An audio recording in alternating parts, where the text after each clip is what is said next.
A house is burning. A pregnant woman is trapped inside. Her husband is 3 blocks away watching it happen.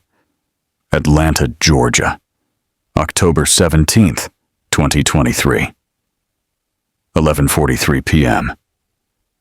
By the time firefighters break through the door, Leah Morton and her unborn daughter are dead. The fire department calls it an accident. Insurance pays out $500,000. Case closed. But her best friend finds something they missed. A tablet, voice recordings, Leah's own words describing the man she feared most, her husband. And now, those recordings are about to destroy him. How does a dead woman bring down her killer? Welcome to True Crime Story Files. Real people, real crimes, real consequences, because every story matters. Subscribe now, turn on the bell, and step inside the world where truth meets tragedy. 3 days after the fire, rain hammered against the stained glass windows of Covenant Baptist Church in downtown Atlanta. Inside, the air was thick with the scent of lilies and grief. October 20th, 2023. Friday morning. The funeral of Leah Morton. Rows of mourners filled the wooden pews, dabbing at tears, whispering condolences. At the front, a closed casket sat draped in white roses. Beside it, a framed photograph of Leah, radiant and smiling, her hand resting on her pregnant belly. Elias Morton stood at the podium, gripping both sides like a man barely holding himself together. His voice cracked at precisely the right moments. "Leah was my everything," he said, pausing to wipe his eyes. "She was carrying our daughter, our future. Harper. We were going to name her Harper. I would have done anything to save them. Anything." The congregation murmured sympathetically. A woman in the third row sobbed openly. Elias lowered his head, shoulders shaking. But in the back row, Detective Mariah Briggs sat perfectly still. Her jaw was tight. Her eyes never left him. She watched the way he timed his pauses, the way he glanced up to gauge the room's reaction before continuing, the way his grief seemed carefully measured, delivered like lines from a script he'd rehearsed too many times. Mariah had known Leah since they were 14 years old. She knew what real grief looked like. And this felt like performance. After the service, mourners gathered in the church parking lot under black umbrellas, rain drumming against fabric and asphalt. Mariah stood near her car, watching. That's when she saw him. Elias, phone pressed to his ear, standing apart from the crowd near the back entrance. His voice was low, urgent. "I know," he said, glancing around nervously. "Just give me a few days. I'll have it." He looked up and caught Mariah staring. For a split second, his face went blank. Then he hung up quickly, forced a sad smile, and walked toward her. "Mariah," he said softly, opening his arms for a hug she didn't return. "Thank you for coming." She studied his face. "Who was that?" "What?" "On the phone." Elias blinked, recovering. "Oh, just the insurance company. They've been calling non-stop with paperwork." Mariah nodded slowly, said nothing. Let the silence stretch. Elias cleared his throat, looked away. "I should get back inside."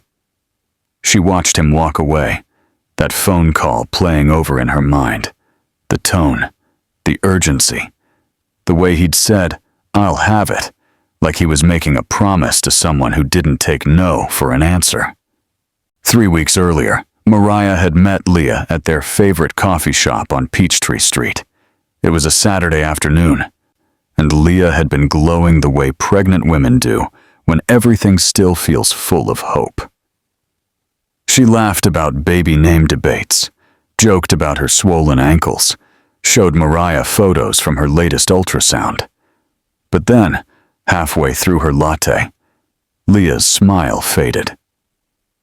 She set down her cup and looked at Mariah with an expression that didn't quite match the lightness of moments before.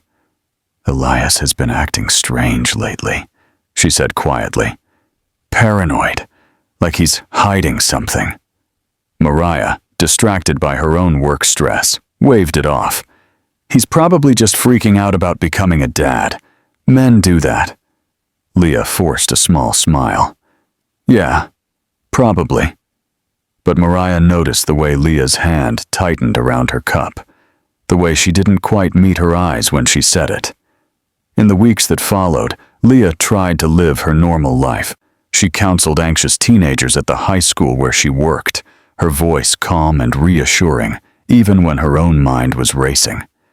After each session, she recorded voice memos on her tablet to remind herself of follow-ups, notes, small tasks she'd otherwise forget in the fog of pregnancy exhaustion. At home, she wrote in her journal, trying to make sense of the growing unease that settled in her chest like a stone. She noticed the way Elias jumped every time his phone rang, the way he'd snap at callers, then hang up and claim it was work stress, the way he looked at her sometimes, like he was calculating something she couldn't see. She wanted to believe it was nothing. She wanted to believe marriage was just hard, and pregnancy made Elias's every worry feel magnified. She wanted to believe the man she married was still the man she thought she knew. But doubt, once planted, grows in the dark. Standing in that church parking lot, rain soaking through her jacket, Mariah replayed that coffee shop conversation for the 100th time. She remembered dismissing Leah's concerns. She remembered telling her everything was fine. She had told herself Leah was just being paranoid. She had told herself marriage is hard, and pregnancy makes everything feel bigger. She had told herself Leah was fine. She was wrong. 2 weeks before the fire that killed her, Leah Morton stood in her kitchen on a Tuesday evening, chopping vegetables for dinner. The wall clock ticked steadily above the stove. The refrigerator hummed in the background. Everything felt normal until she heard Elias's voice coming from the living room, low and sharp with an edge she hadn't heard before. "I said I'll get it to you," he hissed into his phone. "Just give me more time." Leah paused, knife hovering over the cutting board. She couldn't make out the response on the other end, but she heard the tension in the silence that followed. "I understand," Elias said finally, his voice tight. "I know what happens if I don't." When he walked back into the kitchen moments later, Leah looked up. "Who was that?" Elias barely glanced at her. "Nobody. Just work." It didn't sound like work. His jaw clenched. "Can you not interrogate me right now? I've had a long day." She watched him grab a beer from the fridge and disappear into his home office, the door closing firmly behind him. The sound of the lock clicking into place made her stomach turn. That weekend, over dinner at their dining room table, Elias brought up something that made Leah's unease deepen into something colder. "I was thinking," he said, cutting into his chicken with careful precision, "we should increase your life insurance, for the baby's future. If anything ever happened to you during delivery or after, I'd want to make sure Harper is taken care of." Leah set down her fork. "We already have a policy." "I know, but it's only 100,000. That's not enough these days. I was looking at plans that go up to 500,000. It's not that much more per month." She studied his face, searching for something she couldn't name. "Why are you thinking about this now?" Elias smiled, but it didn't reach his eyes. "I'm just being responsible. Isn't that what fathers do?" She forced herself to nod, to pick up her fork, to keep eating. But later that night, alone in the bedroom while Elias worked late downstairs, she pulled out her tablet and opened her voice memo app. "October 3rd, she whispered into the microphone. "Elias brought up life insurance again today. He wants to increase it to $500,000. It felt wrong, like he was planning for something. I don't know what. Maybe I'm overthinking. Maybe it's just pregnancy hormones. But something doesn't feel right." In the days that followed, Elias's behavior became harder to ignore. He stopped sleeping through the night. Leah would wake at 2, 3 in the morning to find his side of the bed empty. She'd go downstairs and find him sitting on the couch in the dark, phone screen glowing against his face, his expression hollow and haunted. His phone became an extension of his hand. Every notification made him flinch. He'd glance at the screen, his face would go pale, and he'd delete messages before Leah could see who they were from. One night, she woke to find him standing by the bedroom window, staring out at the street below. The glow from a street lamp lit half his face. He looked terrified. "Elias?" she whispered. He jumped, spun around. "Go back to sleep." "What's wrong?" "Nothing's wrong. I'm fine." But he wasn't fine, and Leah knew it. What she didn't know was that 6 months earlier, Elias had walked into a meeting that would seal both their fates. The bar was called Slate's, a members-only establishment in Buckhead that closed to the public after 10. Elias sat across from Victor Slate in a back office that smelled of leather and expensive whiskey. Victor was in his early 50s, silver-haired, impeccably dressed in a tailored navy suit. He didn't raise his voice. He didn't need to. He slid a manila folder across the desk. "You owe me $200,000 from the Riverside deal. I don't do payment plans." Elias's hands trembled as he opened the folder.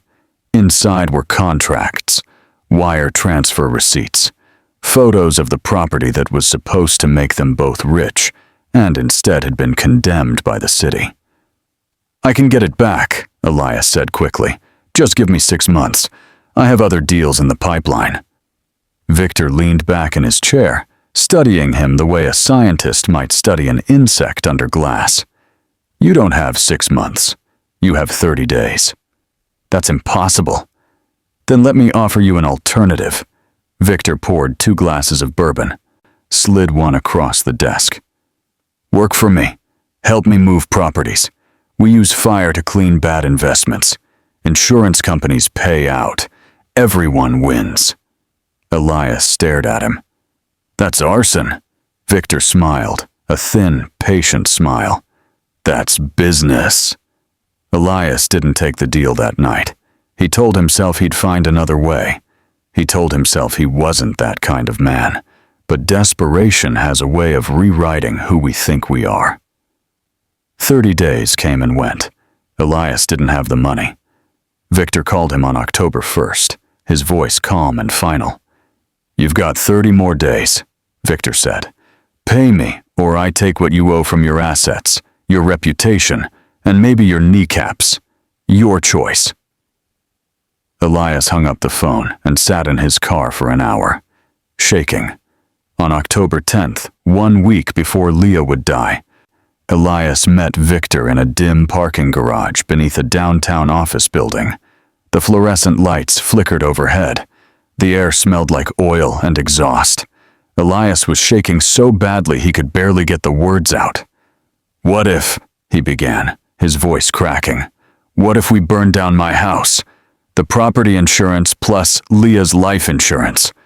That's $500,000. It clears the debt." Victor didn't react. He just watched Elias with those cold, measuring eyes. "You'd kill your pregnant wife to clear a debt?" Victor asked slowly. Elias looked down at his hands, nodded. Victor studied him for a long moment, then smiled. "Now that's loyalty I can respect." Elias tried to speak, to explain, to justify. But Victor held up a hand. "I'll send my guys," Victor said. "You just need to not be home." Elias told himself he was trapped. He told himself this was survival. He told himself he had no choice. But the truth was simpler. He valued his own life more than his wife's and his unborn daughter's. And Victor Slate knew exactly how to use men like that. October 17th, 2023. Tuesday night, 10:30 p.m. Leah Morton stood at the bathroom sink, brushing her teeth, her reflection staring back at her in the mirror.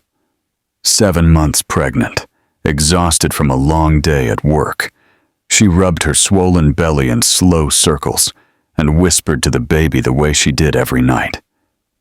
"Almost time to meet you, sweetheart," she said softly.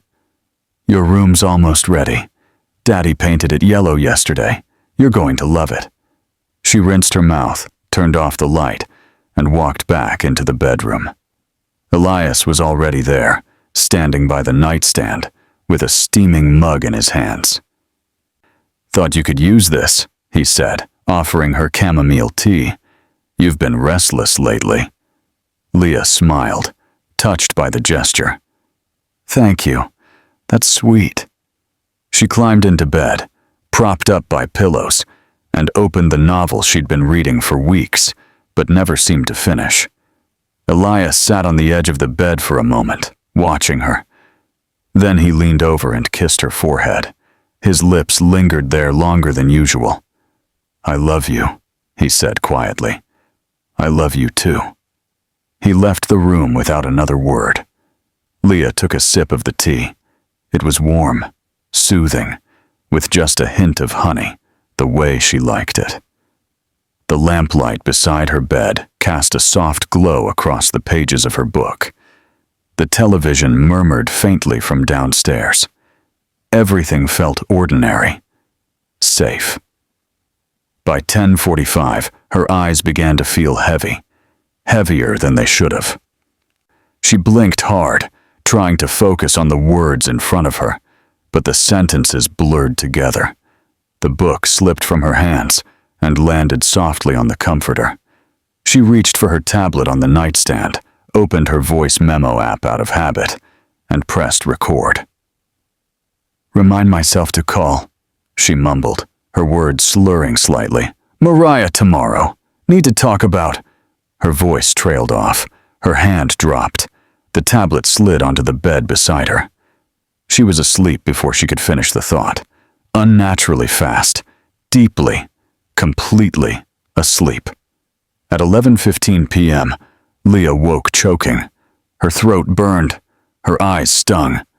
The room was filled with thick, black smoke that seemed to press down on her chest like a weight. The smoke alarm screamed from the hallway, piercing and relentless. She tried to sit up, but her body wouldn't cooperate. Her limbs felt impossibly heavy, her mind clouded and sluggish like she was moving underwater. "What's happening?" she whispered, her voice barely audible over the alarm. "Why can't I move?" Panic clawed at her chest. She forced herself to swing her legs over the side of the bed, but when she tried to stand, her knees buckled. She collapsed onto the floor, gasping for air that wasn't there. The smoke was everywhere now, thick and choking, filling her lungs with every breath. She could barely see 2 feet in front of her. "Elias!" she screamed, her voice raw and desperate. "Elias!" No answer. She crawled toward the bedroom door on her hands and knees, coughing violently, her pregnant belly dragging against the carpet. Her palm reached for the doorknob. The metal was scorching hot. She yanked her hand back with a cry, clutching her burned palm against her chest. Tears streamed down her face, mixing with the soot and sweat. She turned toward the window, hope flickering in her chest. But when she reached it and tried to pull it open, it didn't budge, mocked. She pressed her face against the glass, looking for the latch, and realized it had been screwed shut from the outside. Elias had fixed it weeks ago. He'd told her it was for safety, to keep intruders out. Now it was keeping her in. Through the thickening smoke, she saw the orange glow spreading across the walls, creeping closer. Flames licked at the doorway, hungry and unstoppable. The heat was unbearable now, blistering her skin, even from across the room. And in that moment, with her lungs burning and her vision fading, clarity cut through the fog in her mind like a knife. He's not here. He knew. Oh God, he knew. Leah's legs gave out completely. She collapsed onto her side, jaw curling instinctively around her belly, trying to shield the life inside her from the heat, the smoke, the horror of what was happening. "I'm sorry, baby," she whispered through broken sobs. "I'm so sorry. Mommy tried. I tried so hard." Her coughing grew weaker. Her vision dimmed at the edges, the room fading into shadow and light. She thought of Mariah. She thought of all the things she should have said, the warnings she should have given, the fears she should have voiced out loud instead of whispering them into a tablet nobody knew existed. "Mariah," she breathed, her voice barely more than a whisper now. "Please, figure this out." And then there was nothing but smoke and darkness and the distant wail of sirens that would arrive too late. Across the street, Trevor Randall stepped out his front door, carrying a trash bag. The October air was cool and still. He tied the bag, tossed it into the bin, and was about to head back inside when he smelled something that made him stop. Smoke, not the pleasant kind from a fireplace. This was sharp, chemical, wrong. He turned toward the Morton house and saw it, an orange glow flickering behind the upstairs bedroom window. "Oh my God," he breathed. He ran toward the house, shouting as he got closer. "Leah, anyone in there?" The heat hit him before he even reached the front door, radiating off the walls in waves that made him stumble backward. He pulled out his phone with shaking hands and dialed 911. "There's a fire," he said, his voice high and frantic. 1247 Maple Street. I think someone's inside. She's pregnant. Please hurry." The dispatcher's calm voice asked questions he could barely process. He answered on autopilot, staring at the flames now visible through multiple windows. Fire trucks arrived 7 minutes later, sirens splitting the night. Firefighters moved quickly, forcing entry through the front door. Thick black smoke poured out in a choking cloud. Radio chatter crackled through the chaos. "We've got heavy fire, multiple rooms involved. Possible victim inside." They found her in the bedroom, curled on her side near the window, one hand still resting protectively on her belly. One firefighter knelt beside her, checked for a pulse, then slowly removed his helmet and shook his head. When the medical examiner arrived an hour later, he noted the time of death as 11:39 p.m., 4 minutes before the first 911 call. 4 minutes before help could have made a difference. But Leah didn't die from bad timing. She died because someone made sure she couldn't escape. If you're still here with us, thank you. This story isn't easy, but it's important. Let me know where you're watching from in the comments. Now, let's get back to what really happened after the fire. Captain Reynolds, a gray-haired man in his late 50s who'd spent more years behind a desk than in the field, looked up at her with tired eyes.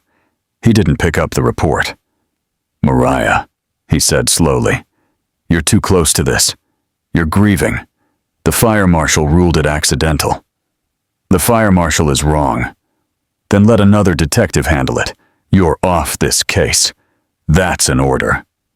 Mariah's hands balled into fists at her sides. "You're telling me to walk away from my best friend's murder?" Reynolds sighed, rubbing his temples. "I'm telling you to step back before you compromise the integrity of any future investigation. You're emotionally involved. A defense attorney would tear you apart on the stand. You know that." She stared at him, her chest tight with frustration. "So that's it? We just let this go?" "I'm not saying that. I'm saying you need to let someone else take it from here." Mariah turned and walked out without another word. The door closed behind her with a sharp click. She sat in her car in the precinct parking lot for a long time, staring at her phone. On the screen was the last text message Leah had sent her 2 weeks before the fire. "Can we talk soon? I need advice." Mariah had responded with, Of course. Call me tomorrow. Leah never called. Mariah's voice was barely a whisper. I'm not letting this go. Over the next 48 hours, Mariah began her own investigation. Off the clock, off the books. She pulled Elias's financial records using access she technically wasn't supposed to have anymore. She reviewed security footage from nearby businesses. She made calls to contacts in the insurance fraud division. And then her captain found out. He called her into his office again, this time with a formal warning. You're on thin ice, Briggs. Keep this up, and I'll have no choice but to put you on administrative leave. You've got 14 days to get your head straight. After that, if you're still digging into this case without authorization, you're done. 14 days. 2 weeks to find enough evidence to prove Leah was murdered before she lost her badge and any chance of getting justice. The system said Leah's death was an accident, but Mariah knew better. And she had 2 weeks to prove it before she lost her badge and Elias walked free. Mariah knew she was running out of time. 14 days until she lost her badge. 14 days to prove Leah was murdered. She started where every good investigation starts, with the money. Late one night, alone in her apartment with files spread across her kitchen table, Mariah used what was left of her detective access to pull Elias Morton's financial records. What she found made her stomach turn. Wire transfers. 3 of them over the past 6 months, sent to offshore accounts in the Cayman Islands. $15,000 in April, $22,000 in June, $18,000 in August.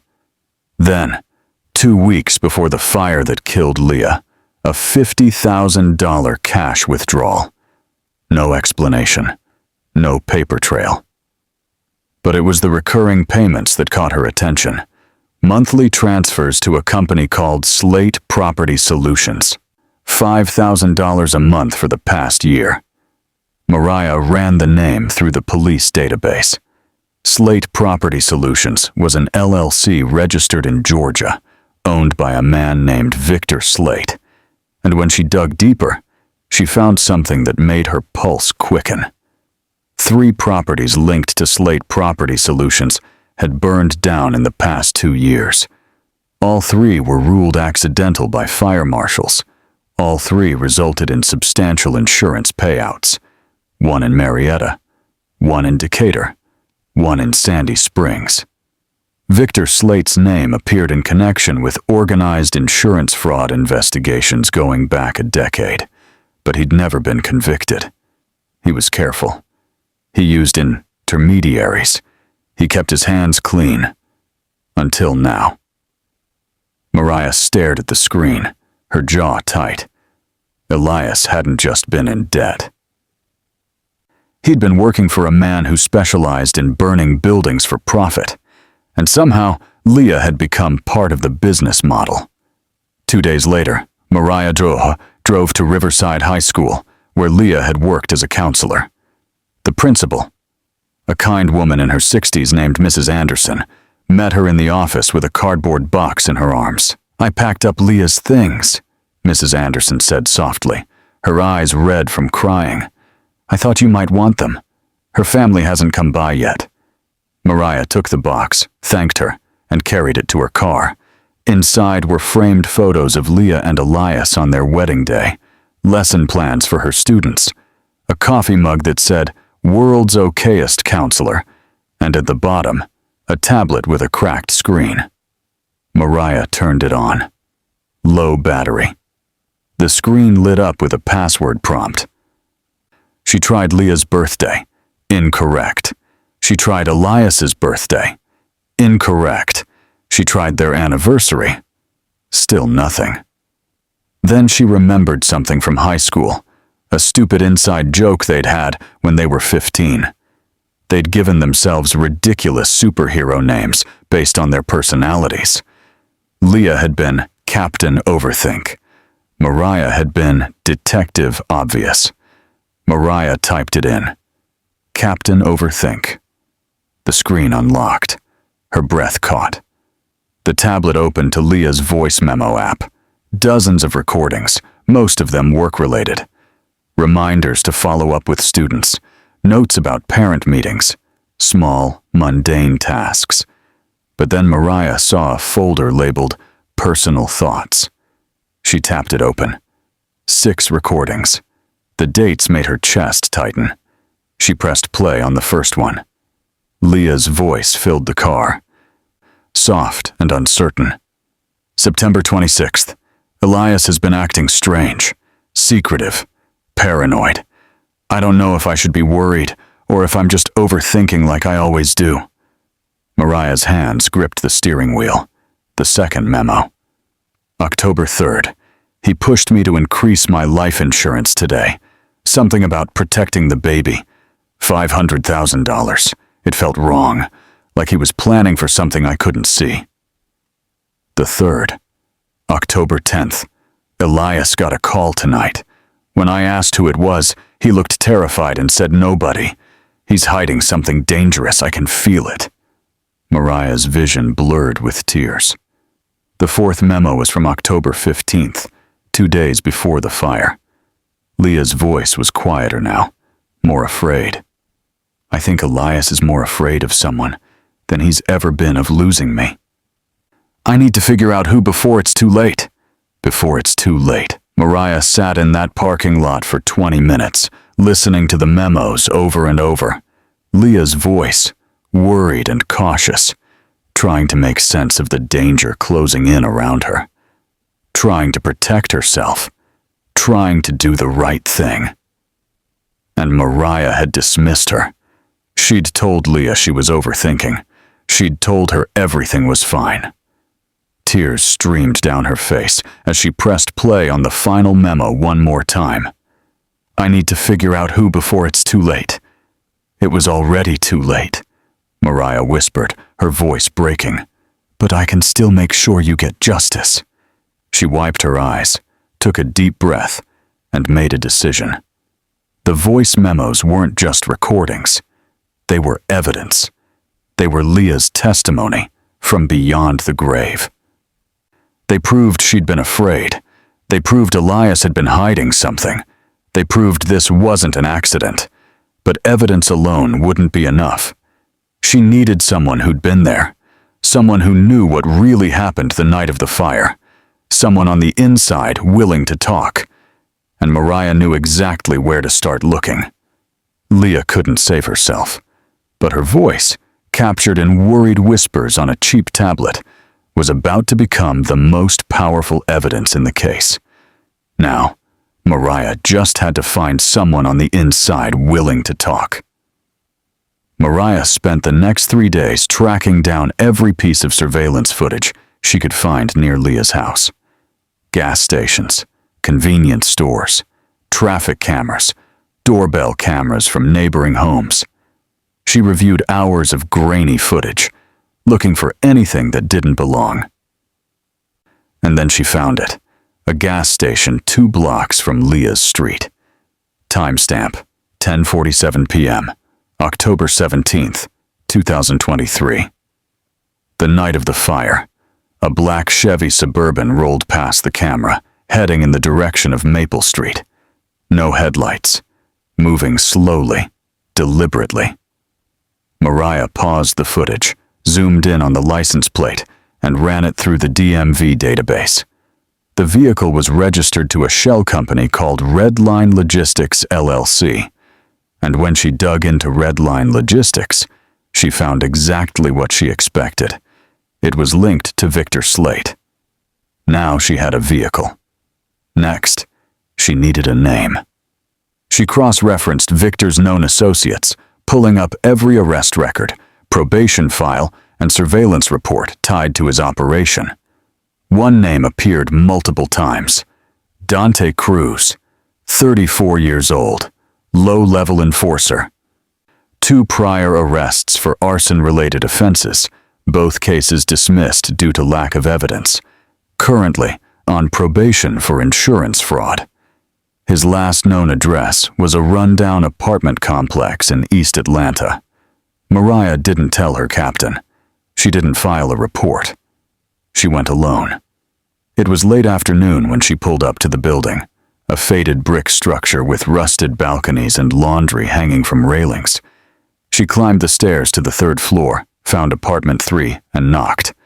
The door opened halfway. A man stood in the gap, mid-30s, unshaven, exhausted. A cigarette hung from his lips. Dante Cruz. "Yeah?" he said flatly. "I don't talk to cops," he added before she could speak. Mariah didn't smile. "Good, because I'm not here as a cop.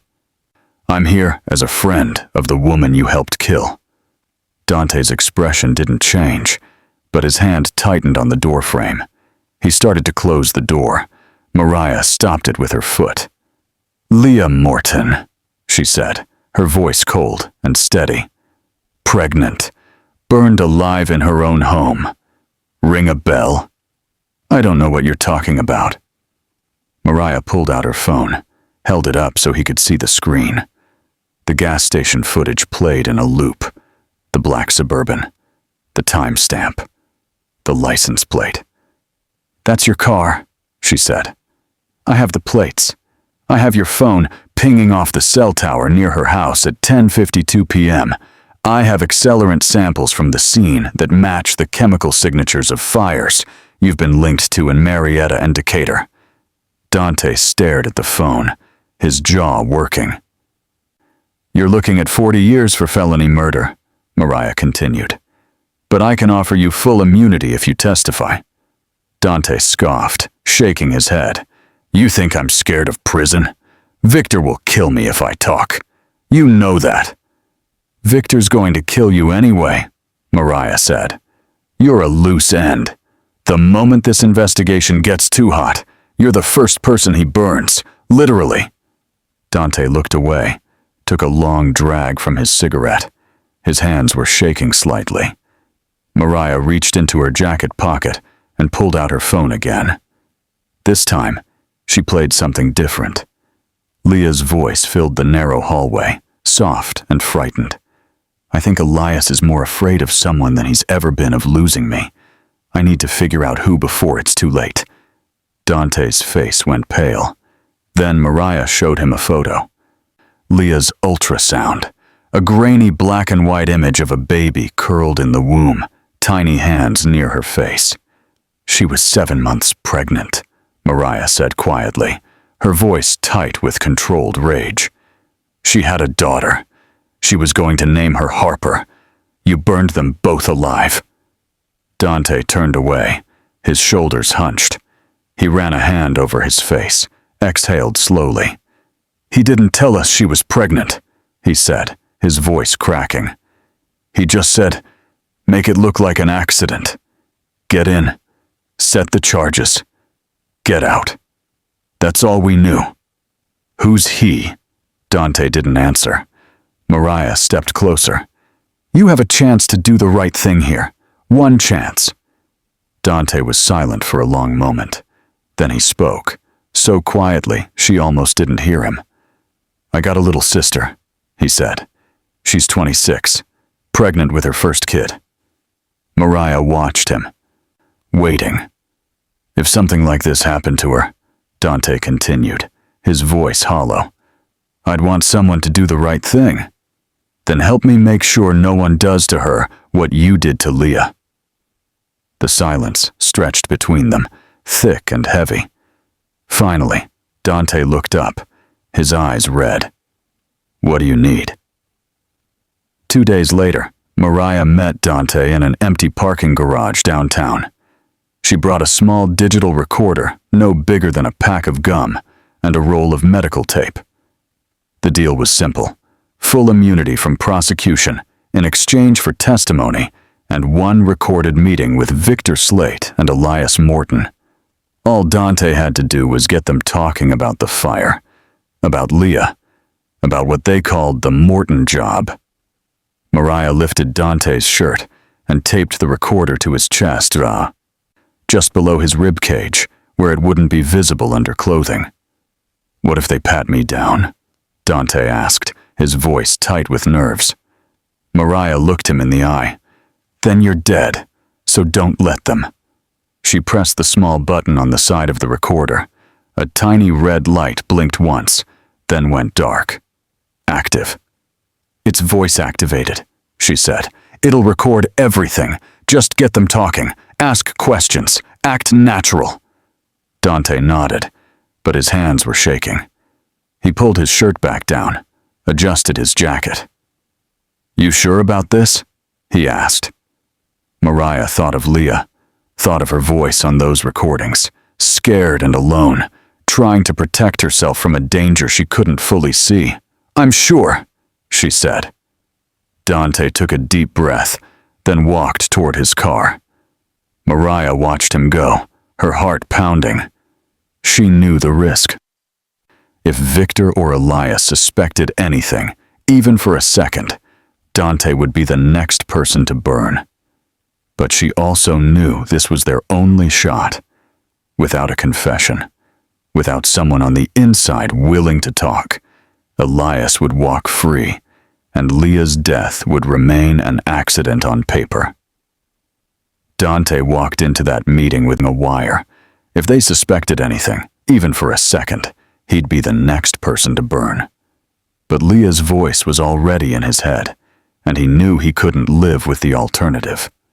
The meeting was set for 9 p.m. on a cold November night.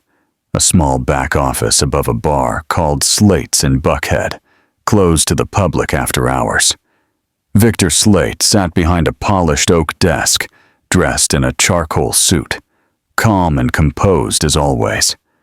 Elias Morton sat across from him, fidgeting with his hands, looking thinner than he had at Leah's funeral. Dante Cruz stood near the door, arms crossed, the small recorder taped to his chest, capturing every word. Victor leaned back in his chair, his eyes cold and assessing. I need you for another job, he said. Property in Decatur. Same setup as before. Elias's face went pale. I can't do this again. The insurance company is asking questions about the last one. They're not paying out as fast as they said they would. Victor's expression didn't change. You wanted in. You came to me with the idea, remember? You suggested burning down your own house. You drugged your wife. You left her there to burn. You don't get to back out now. Elias's voice cracked. I never wanted it to go that far. I just didn't have a choice. You chose, Victor said flatly. You came to me with the idea. You made the call. You walked out that door while she was still breathing. Own it. Dante, standing near the door, spoke up carefully. What if the cops start looking harder at the Morton fire? What if they start asking questions? Victor smiled, a thin, humorless smile. They already ruled it accidental. Fire marshal signed off. Case closed. And even if they didn't, who's gonna testify? Leah's dead. Outside, 2 blocks away, Mariah Briggs sat in the back of an unmarked surveillance van with 4 members of an Atlanta SWAT team. She wore headphones, listening to every word through the wire Dante was wearing. Her hands were clenched into fists, her heart pounding. When Victor said, Leah's dead, Mariah's jaw tightened. She pressed the button on her radio. We got it, she said. Move in. The SWAT team moved fast. Doors burst open. Boots thundered up the stairs. Victor Slate barely had time to stand before 2 officers tackled him to the ground. Elias tried to run, made it 3 steps, and was slammed against the wall, his hands zip-tied behind his back. I didn't do anything, Elias screamed, his voice high and panicked. She died in an accident. This is a mistake. Mariah walked into the room, stood over him, and said nothing. She didn't need to. The wire had captured everything. The trial began 4 months later in February 20. The Fulton County Courthouse was packed. News cameras lined the steps outside. Inside, the courtroom was filled with reporters, Leah's family, and members of the community who had once believed Elias Morton was a grieving widower. The lead prosecutor, a sharp woman in her 40s named Jessica Tannen, stood before the jury during opening statements and laid out the case with precision. "The evidence will show," she said, "that Elias Morton drugged his pregnant wife with a sedative she did not have a prescription for. He conspired with Victor Slate, a known associate of organized insurance fraud, to burn down his home while his wife was inside. He left her to die so he could collect a $500,000 insurance payout and clear his debts. This was not an accident. This was premeditated murder." The defense attorney, a seasoned trial lawyer named Gregory Hollins, countered with skepticism. "The prosecution's case," he said, "relies on the testimony of a convicted felon making a deal to save himself from 40 years in prison. My client is a grieving widower being scapegoated because the state needs someone to blame. Circumstantial evidence is not proof beyond a reasonable doubt." Over the next 3 weeks, the prosecution called witness after witness. Dr. Raymond Brown, the medical examiner, testified about the toxicology report. Leah Morton had 10 milligrams of zolpidem in her system at the time of death. That's a sedative commonly known as Ambien. She had no prescription for it. Someone gave it to her. Fire investigator Lieutenant Angela Brixton took the stand next. She walked the jury through the burn patterns, the accelerant residue, the 3 distinct ignition points. "This was not an electrical fire," she said firmly. "This was arson. Someone poured an accelerant, most likely gasoline mixed with kerosene, in 3 locations and lit it." Then came Dante Cruz. He walked to the stand in a plain gray suit, visibly nervous. He avoided looking at Victor and Elias. Under oath, he described everything. Victor's operation, the orders to burn the Morton house, the instructions to make it look accidental, Elias's involvement. The defense attacked him relentlessly. "You're a criminal, aren't you, Mr. Cruz?" Hollins asked. "Yes," Dante said quietly. "And you're testifying here today because the prosecution offered you full immunity, correct?" "Yes." "So you have every reason to lie to save yourself, don't you?" Dante looked up, met the jury's eyes. "I'm testifying because a pregnant woman is dead and I helped kill her, and I have to live with that for the rest of my life." The courtroom was silent. Then Mariah took the stand. She presented the financial records, the wire transfers, the payments to Victor Slate, the timeline of events. The voice memos from Leah's tablet. The defense attorney tried to discredit her. "Detective Briggs, isn't it true that you were personally close to the victim, that you're emotionally compromised?" Mariah looked him in the eye. "Yes, Leah Morton was my best friend, and that's exactly why I made sure we got this right." But the most powerful moment of the trial came near the end of the prosecution's case. Jessica Tannen stood before the judge. "Your Honor, I'd like to play a recording made by the victim 2 days before her death." The courtroom went completely silent. The jury leaned forward. The judge nodded. Leah's voice filled the room, soft and frightened. "Elias has been different lately. Paranoid, secretive, afraid. Something is very wrong, and I don't know if I should confront him or protect myself first." Several jurors wiped their eyes. One woman in the front row covered her mouth with her hand.